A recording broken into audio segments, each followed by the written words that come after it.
ആരാധ്യരായ പ്രേക്ഷകർക്ക് നമസ്കാരം.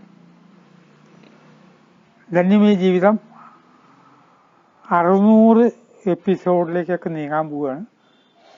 ഏതാനും എപ്പിസോഡുകൾ കഴിഞ്ഞാൽ ഇത്രയും കാലം സംസാരിച്ചത് ശ്രദ്ധാപൂർവം കേൾക്കുന്ന കുറേ മിത്രങ്ങൾ ഉണ്ട്. ഈ മിത്രങ്ങളുടെ എണ്ണം വർദ്ധിപ്പിക്കാനായിട്ട് വളരെ വലിയ ടെക്നിക്കുകളൊന്നും ചെയ്യാനുള്ള ഒരു പരിപാടി ഇല്ല എന്നുള്ളതാണ് സത്യം. എക്കാലത്തും കേട്ടിരിക്കേണ്ട പ്രധാനപ്പെട്ട കാര്യങ്ങളാണ് ധന്യമീ ജീവിതത്തിൽ പറയുന്നത്.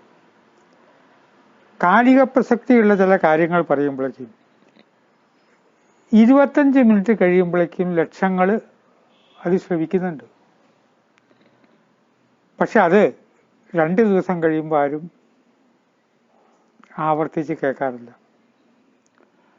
അപ്പൊ ധന്യമീ ജീവിതത്തിലും ചാനലിൽ സംസാരിക്കുമ്പോഴും എൻ്റെ പുസ്തകങ്ങളുടെ സ്വഭാവം അനുസരിച്ചാലും അങ്ങനെ പെട്ടെന്ന് ആളുകളെ ഞെട്ടിപ്പിക്കുന്ന കാര്യങ്ങളൊന്നും അതിൽ ഉണ്ടാകാറില്ല. പക്ഷെ എങ്കിലും വിനയപൂർവ്വം എനിക്ക് അപേക്ഷിക്കാനുള്ളത് സബ്സ്ക്രൈബ് ചെയ്ത് പ്രോത്സാഹിപ്പിക്കണം എന്ന് മാത്രമാണ്. നമ്മുടെ നാട്ടിൽ ഗ്രാമീണ ഭാഷ പറഞ്ഞ ദേഷ്യം വന്നാൽ ആദ്യം പറയുക ഗുരുത്തം കെട്ടവൻ എന്നാണ്.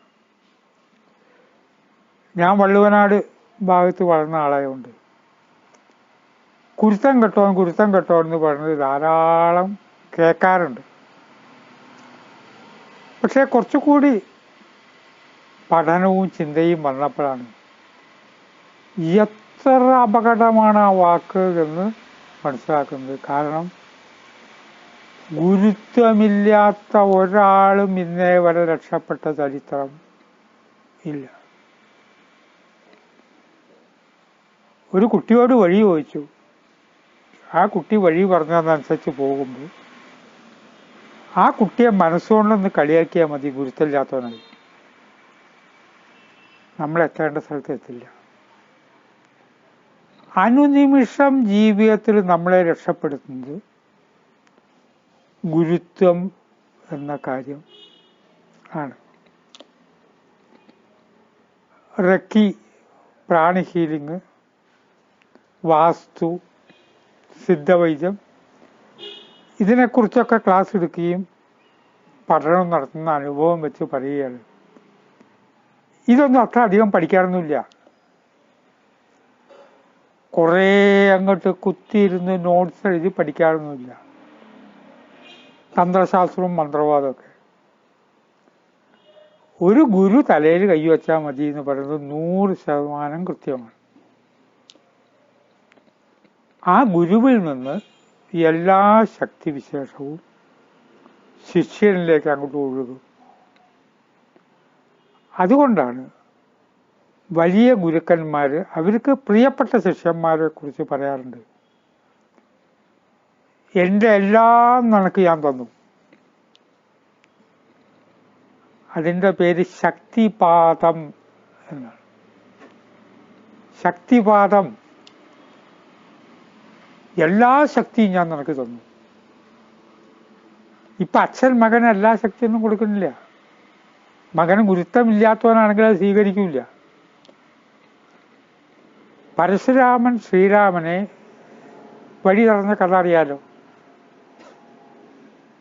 യുദ്ധത്തിന് വിളിച്ചു. അവിടെ എന്തേ സംഭവിച്ചത്? പരശുരാമന്റെ മുഴുവൻ ശക്തിയും രാമൻ അങ്ങോട്ട് കൊടുത്തു. ശക്തിപാതം. ഭാരതത്തിലെ മഹാന്മാരായ ഗുരുക്കന്മാർ പറഞ്ഞ് ഞാൻ കേട്ടിട്ടുണ്ട് ശിഷ്യന്മാരെ പറ്റി. ഞാൻ എൻ്റെ മുമ്പിൽ യാചിച്ചുകൊണ്ട് നിൽക്കുകയാണ്. കാരണം എനിക്കിപ്പൊന്നുമില്ല. സ്വത്ത് മക്കളുടെ പേര് എഴുതി കൊടുത്തിട്ട് അമ്മയ്ക്ക് 10 പൈസ ഇല്ലാത്ത പോലെ നിന്റെ മുമ്പിൽ ഞാൻ 2 കരങ്ങളും നീട്ടി യാചിച്ച് നിൽക്കുകയാണ്. ഞാൻ എല്ലാം നിനക്ക് തന്നു. ഈ ശക്തിയുടെ ഒഴുക്ക് ഒരു സാധാരണ 1-ാം ക്ലാസ് മുതൽക്ക് തുടങ്ങുന്നുണ്ട്. ഗുരുത്വമില്ലാത്തവർ ജീവിതത്തിൽ രക്ഷപ്പെട്ട ചരിത്രം ഇല്ല. അതുകൊണ്ടാണ് ചിലർ പഠിപ്പിക്കുന്ന സിദ്ധന്മാർ പൊതുവെ ഭാരതത്തിൽ, കേരളത്തിൽ തന്നെ വളരെ അപൂർവം ചിലർക്ക് മാത്രം അറിയുന്ന ഒരു കാര്യത്തെക്കുറിച്ച് പഠിക്കാൻ പലപ്പോഴും ഗുരുക്കന്മാരുടെ പേര് പറയാത്തത് ആ ഗുരുക്കന്മാരെ ബാക്കിയുള്ളവർ ശല്യപ്പെടുത്തുമെന്നുള്ളതാണ്. അങ്ങനെ ഞാൻ തന്ത്രയുടെ ചില രഹസ്യം അറിയാൻ വേണ്ടിയിട്ട് പഠിക്കാനായിട്ട് ഒരു ഗുരുവിനെ കണ്ടു. ഗുരു ഓട്ടോറിക്ഷ ഡ്രൈവറാണ്. അപ്പം പലതവണ തിരിഞ്ഞു കളിക്കുകയാണ്. അങ്ങനെ എനിക്ക് ഒരു കാര്യം ഞാൻ മനസ്സിലാക്കി, ഞാൻ എന്നും അദ്ദേഹത്തെ ഗുരുവായിട്ട് കണ്ട് ആദരിക്കേണ്ട സ്റ്റാറ്റസ് പുള്ളിക്കുണ്ടോ എന്നൊരു സ്വയം സംശയം. അത് വളരെ നമ്മൾ ശ്രദ്ധിക്കണം. നമ്മുടെ സ്റ്റാറ്റസ് വളരെ കുറവായിരിക്കും, ഇത് വലിയൊരാളായിരിക്കും ഭൗതിക തലത്തിൽ. അപ്പൊ എന്നും അവർക്ക് നമ്മളെ ബഹുമാനിക്കാൻ പറ്റില്ല. ഇപ്പൊ തന്നെ എൻ്റെ അനുഭവത്തിൽ, പക്ഷെ ഞാൻ അദ്ദേഹത്തെ ഗുരുവായി സ്വീകരിക്കുകയും അദ്ദേഹം പറഞ്ഞ് ഉൾക്കൊള്ളുകയും അദ്ദേഹത്തെ ദൈവമായിട്ട് കരുതി ഗുരുവിനെ നമ്മൾ പറയുക തന്നെ ചെയ്യും. കേരളത്തിൽ ഒരു വ്യക്തി ഒരു വലിയ ശാസ്ത്രം പഠിക്കാനായിട്ട് വരുമ്പോൾ ഞാൻ അദ്ദേഹത്തോട് പറഞ്ഞു, കാര്യങ്ങളൊക്കെ അതിൻ്റെ ക്ലാസ്സുകളൊക്കെ ഞാൻ പറഞ്ഞുതരാം, പക്ഷെ അതിൻ്റെ ഇനീസിയേഷൻ എന്ന് പറയുന്നത് അങ്ങ് വേറെ ആളെ കാണണം. കാരണം എന്നും താങ്കൾക്ക് എന്നെ ഇതേമാതിരി ബഹുമാനിക്കാൻ പറ്റില്ല. എപ്പോഴും കാണുന്നവരാണ്, കാണേണ്ടവരാണ്. മനുഷ്യർ വികാരാധീനരാകുന്നവരാണ്. ഇന്നലെ വരെ ഞാൻ നിങ്ങളെ ഗുരുവൊക്കെ ആയിട്ട് കണ്ടു, ഇപ്പം ഞാനൊരു കരിയിലയുടെ വില പോലും കൽപ്പിക്കുന്നില്ല എന്ന് ചൂടായിട്ട് പറയാൻ വലിയ സമയം വേണ്ട. കാരണം വൈകാരിക തലത്തിലാണ് ഗുരുവിനെ കണ്ടത്. അങ്ങ് എൻ്റെ ഗുരുവാന്നൊക്കെ പറയുന്നത്. ഈ വൈകാരിക തലത്തിനെ വിശ്വസിക്കാൻ കഴിയില്ല. നാളെ എഴുപത്തിരണ്ടായിരം പറഞ്ഞ അയ്യോ ഇത്ര ചീപ്പാണോ, നിങ്ങളെ ഞാൻ ഗുരുവായിട്ട് കണ്ടിട്ടുണ്ട്. അവരുടെ ശക്തി മുഴുവൻ പോവും. കേരളത്തിൽ അങ്ങനെ ഒരു ഗുരുവിൻ്റെ കാര്യം പറയുകയാണ്. അനവധി ശിഷ്യന്മാരുണ്ട്. അദ്ദേഹത്തിൻ്റെ ഞാനും വേണമെങ്കിൽ ശിഷ്യനാണെന്ന് പറയാം. പക്ഷേ കലകളധികം എനിക്ക് പഠിപ്പിച്ചു തന്നിട്ടില്ല. എനിക്ക് അദ്ദേഹത്തെ ഭയങ്കര ബഹുമാനം. വാർദ്ധക്യത്തിലെത്തിയിട്ട് ഗ്രാമീണ ഭാഷയെ പറഞ്ഞ് അത്തും പൊത്തും പറഞ്ഞു തുടങ്ങിയ ഗുരുവിൻ്റെ ഒരു പ്രധാന സമ്മേളനത്തിൽ മൈതാനം മുഴുവൻ ആളുകളുടെ സമ്മേളനം സംഘടിപ്പിച്ച ഞാനാണ്. എന്നോട് അദ്ദേഹം പറഞ്ഞു, പിന്നെ എൻ്റെ മുഴുവൻ പ്രോപ്പർട്ടിയും ഞാൻ നിങ്ങൾക്ക് എഴുതി തരികയാണ്, നിങ്ങൾക്കത്തെ ഈ സംഘടനയ്ക്ക് അതിനോടുള്ള ഇഷ്ടം കൊണ്ട്. മക്കളെ എനിക്കിഷ്ടമല്ല. ഇത് വൈകാരിക തലത്തിൽ പറയുന്നതാണ്. അതിനോട് യോജിക്കാൻ പറ്റില്ല. അങ്ങ് പറയരുത് എന്ന് പറഞ്ഞു. അല്ല, ഞാൻ അനൗൺസ് ചെയ്യുന്നു. ഇപ്പോഴും ഞാൻ ഓർക്കുകയാണ്, മൈക്കിൻ്റെ മുമ്പിലൊന്ന് ജനങ്ങളെ സാക്ഷി നിർത്തിയിട്ട് അനൗൺസ് ചെയ്യാൻ തുടങ്ങും. അപ്പം ഞാൻ ചെയ്ത ഒരു തെറ്റ് തന്നെയാണ്. മൈക്ക് ഓപ്പറേറ്ററോട് പറഞ്ഞു ഒന്ന് ഓഫ് ചെയ്യാം. മൈക്ക് ഓഫ് ചെയ്തു. ഇദ്ദേഹം ഇവരെ അറിഞ്ഞില്ല തോന്നുന്നുണ്ട്. അനൗൺസ് ചെയ്ത് ആരും ശ്രദ്ധിച്ചില്ല. 2 ദിവസം കഴിഞ്ഞ് മക്കളായിട്ടൊക്കെ ലോകിയായി. ഇപ്പം അദ്ദേഹം മരിച്ചു, മക്കൾ സുഖമായിട്ട് കഴിയണു, ഒരു വിവാദമൊന്നും ഉണ്ടാക്കിയില്ല. അപ്പം ഗുരുവിനെ സ്വീകരിക്കലും ഗുരുവിനെ ഉപേക്ഷിക്കുന്നതും വൈകാരിക തലത്തിലായി പോകുമെന്നുള്ളതിനാൽ ശിഷ്യന്മാരെ സ്വീകരിക്കുമ്പോൾ ഗുരുക്കന്മാർ ശ്രദ്ധിക്കണം. ഈ ശിഷ്യൻ വളരെ പെട്ടെന്ന് അഭിപ്രായ വ്യത്യാസം വന്നാൽ മാറുമ്പോൾ ആ ശിഷ്യന് ഡിസ്ലൊക്കേഷൻ ഉണ്ടാകും. ഗുരുവിന് വലിയ കുഴപ്പമൊന്നുമില്ല. നിങ്ങൾ പറഞ്ഞ എങ്ങനെ ഈ നിലയ്ക്ക് വിശ്വസിക്കുക എന്നൊക്കെ പറഞ്ഞാലോ ശിഷ്യൻ. അപ്പൊ ഏറ്റവും പ്രധാനപ്പെട്ട ഒരു ബന്ധമാണ് ഗുരു ശിഷ്യ ബന്ധം. ഭാരതത്തിലെ എല്ലാ സിദ്ധികളും കലകളും ഒരു ഗുരു ശിഷ്യന്റെ ബുദ്ധിയിലേക്ക് അങ്ങോട്ട് സന്നിവേശിപ്പിച്ചാണ്.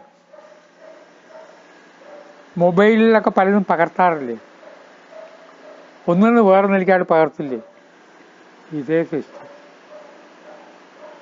അപ്പൊ ഞാൻ ആ വ്യക്തിയോട് പറഞ്ഞു, അത് നന്നായി എന്ന് എനിക്ക് തോന്നി. അദ്ദേഹത്തിന് ഈ ഗുണപാഠങ്ങളൊക്കെ ഗുണപ്പെട്ടു. വേറെ വലിയൊരു ശിഷ്യനെ ഗുരുവിനെ പോയി കണ്ടു. അദ്ദേഹം വൻ തുക ഗുരുദക്ഷിണയായിട്ട് ആവശ്യപ്പെട്ടു, വലിയ തുക ആവശ്യപ്പെട്ടു. ഞാൻ എന്ത് ചെയ്യണമെന്ന് അദ്ദേഹം എന്നോട് അഭിപ്രായം ചോദിച്ചു. തലയിലൊന്ന് കൈ വെക്കണം, അത്രേ ഉള്ളൂ കാര്യം.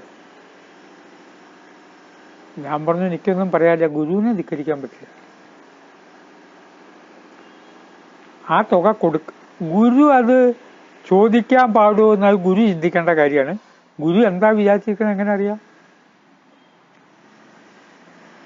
ഗുരുത്വമില്ലായ്മ പാടില്ല. തള്ളവരിൽ മുറിച്ചു തരിക എന്ന് പറഞ്ഞപ്പോൾ, ദ്രോണന് പറഞ്ഞപ്പോൾ, അങ്ങനത്തെ ഗുരുവിനെ എനിക്ക് വേണ്ടാന്ന് പറഞ്ഞില്ല. തള്ളവരിൽ മുറിച്ച ഗുരു.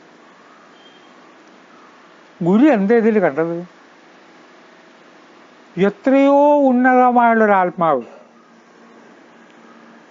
നീ ഈ തള്ളവരൽ കൊണ്ട് ഭൗതിക തലത്തിൽ ജനങ്ങളെ കീഴടക്കുന്ന ശാസ്ത്രം പഠിക്കേണ്ടവനല്ല, അതിനേക്കാൾ ഉയർന്നവനാണ് എന്നുള്ള അർത്ഥത്തിലായിരുന്നു ആ ഗുരു ആദ്യം ഒഴിവാക്കിയത്. ഗുരു ഒഴിവാക്കിയത് ഇതിനേക്കാൾ ഉന്നത സ്ഥാനത്താണ് ഇപ്പൊ നീ നിൽക്കുന്നത്. MA ക്ലാസ്സിൽ ചേരേണ്ട കുട്ടി 1-ാം ക്ലാസ്സിൽ വന്നിട്ട് 1-ാം ക്ലാസ്സിലെ മാഷ് എന്ത് പറയും? നീ ഇങ്ങനെ 1-ാം ക്ലാസ്സിലല്ല ഇരിക്കേണ്ടത്, MA ക്ലാസ്സിൽ ചേരുക എന്ന് പറയില്ലേ. വർഷങ്ങൾക്ക് ശേഷം ഗുരു ശിഷ്യനെ കണ്ടു. ശിഷ്യൻ തറാപറാന്ന് ഞാൻ പഠിച്ചിരിക്കുന്നു. ഗുരുവൊന്നും ഇല്ലെങ്കിലും തറാപറാന്ന് ഞാൻ പഠിച്ചു എന്ന് പറയുമ്പോൾ, അങ്ങനെയൊക്കെ ഞാൻ പഠിപ്പിച്ചില്ലേ, ഇതിനല്ലേ ഞാൻ പറഞ്ഞു വിട്ടു, ഇതിനായിട്ടായിരുന്നില്ലല്ലോ. അങ്കുഷ്ടം, തള്ളവരൽ പരാശക്തിയെ പ്രതിദാനം ചെയ്യുന്നു. ഈ പ്രപഞ്ചത്തെ വിരലടയാളം എല്ലാവർക്കും വ്യത്യാസമുണ്ട്. എൻ്റെ ആത്മകഥ പുറത്തിറങ്ങുകയാണ് അടുത്ത മാസം. എൻ്റെ വിരലടയാളം എന്നാണ് പുസ്തകത്തിൻ്റെ. ശിഷ്യനോട് പറഞ്ഞു, ഈ തള്ളവരലും വെച്ച് നീ കളിക്കേണ്ട കാര്യമില്ല. അതൊക്കെ ബാക്കിയുള്ള ശിഷ്യന്മാരുടെ പേരും അതൊക്കെ അവർക്കുള്ളതാണ്. ഗുരുവിന് ശിഷ്യൻ എന്ന് പറഞ്ഞാൽ ഏറ്റവും വലിയ ബന്ധം അമ്മയും കുട്ടിയും തമ്മിലാണ്. കുട്ടി എന്ന് പറഞ്ഞാൽ സ്വന്തം ശരീരത്തിൽ നിന്ന് പോകുന്നതാണ്. ആ കുട്ടിയുടെ ജീവൻ നിലനിർത്താൻ അമ്മ എന്തും ചെയ്യും. ആ ബന്ധത്തെക്കാൾ കുറച്ചു കൂടിയ ശക്തിയുള്ള ബന്ധമാണ് ഗുരുശിഷ്യ ബന്ധമെന്ന് ഭാരതീയർ പണ്ട് മുതൽക്കേ പറയുന്നു. ഒന്നും വേണ്ട, ഗുരുത്വം കിട്ടിയാൽ മതി. അതുകൊണ്ട് നമുക്ക് ജീവിതത്തിൽ ആവശ്യം എല്ലാവരുടെ ഗുരുത്വവും കിട്ടണം. ഇവിടെ ഗുരു എന്ന് പറഞ്ഞാൽ നമ്മുടെ ചുറ്റും കാണുന്ന വൃക്ഷങ്ങൾ ഗുരുവാണ്. വൃക്ഷശാപം ഉണ്ടാകരുത്. ഒരു വിലയില്ലാത്ത രീതിയിൽ വൃക്ഷങ്ങളെ കാണരുത്. മരങ്ങൾ കാണുമ്പോൾ വൃക്ഷ താപസന്മാരാണ്, അവരെ വണങ്ങണം. അവരവിടെ ഇരുന്ന് മെഡിറ്റേറ്റ് ചെയ്യാണ്. എൻ്റെ അച്ഛനെ ഞാൻ കണ്ടിട്ടില്ല. അച്ഛൻ്റെ അച്ഛനെ കണ്ടിരിക്കാൻ സാധ്യതയുള്ള സാക്ഷികൾ ആരാണിപ്പോ? അത്രയും കൊല്ലം പഴക്കമുള്ള വൃക്ഷങ്ങൾ കണ്ടിട്ടുണ്ടാവില്ലേ? അവർ നമ്മോട് മന്ത്രിക്കുന്നില്ലേ, എൻ്റെ അച്ഛനെയും ഞാൻ കണ്ടിട്ടുണ്ട്, അച്ഛൻ്റെ അച്ഛനെയും കണ്ടിട്ടുണ്ട്. പോട്ടെ, വൃക്ഷങ്ങളുടെ കാര്യം പോട്ടെ, പറക്കുന്ന ജീവജാലങ്ങളിൽ ഏറ്റവും അധികം ആയുസ് കാക്കയ്ക്കാണ്. അതുകൊണ്ടാണ് കാക്കകളെ നമ്മൾ ആദരിക്കുന്നത്. അപ്പൊ പിതൃക്കൾക്ക് വേണ്ടി കർമ്മം ചെയ്യുന്ന സമയത്ത് അച്ഛനെ കണ്ടവരില്ല, അച്ഛൻ്റെ അച്ഛനെയും കണ്ടവരില്ല. പക്ഷെ കണ്ടിരിക്കാൻ സാധ്യതയുള്ള ആരാ? ലോകം മുഴുവൻ പറക്കുന്ന ഒരു കാക്കയാണല്ലോ. അതുകൊണ്ട് പിണ്ഡം വയ്ക്കുമ്പോൾ കാക്കയ്ക്ക് നമ്മൾ പ്രാധാന്യം കൊടുക്കുന്നു. ഇങ്ങനെ ഭാരതീയമായുള്ള ഏത് കാര്യമെടുത്തിരുന്നാലും നമ്മൾ ശ്രദ്ധിക്കണം. ഗുരുത്വം, ഇതിരുന്ന് സംസാരിക്കുമ്പോൾ കസേര ഇതിൻ്റെ ക്യാമറാമാൻ അങ്ങോട്ടും ഇങ്ങോട്ടൊക്കെ മാറ്റിയിട്ടു. കാരണം വെച്ചാൽ ഇത് ഗുരുത്വം ശരിയാവണം. ഗുരുത്വാകർഷണ കേന്ദ്രം ഒരു സ്ഥലത്തുണ്ടാവണം. അത് മാറിയാൽ ആൾ വീഴും. കുളിമുറിയിൽ വഴിക്ക് വീഴുക എന്നുള്ള എന്താണ് സംഭവം? ഗുരുത്വം നഷ്ടപ്പെട്ടു. വളരെ വലിയൊരു അപകടമുണ്ടാകുന്നതിൻ്റെ പിറകിലെ കാര്യം എന്താണ്? വളരെ വലിയൊരു അപകടം. യന്ത്രങ്ങളുടെ സഹായത്തോടു കൂടിയാണ് നമ്മൾ ചെയ്യുന്നത്. അറിയാതെ വിരൽ അങ്ങോട്ടോ അങ്ങോട്ടോ ഒന്ന് മാറി.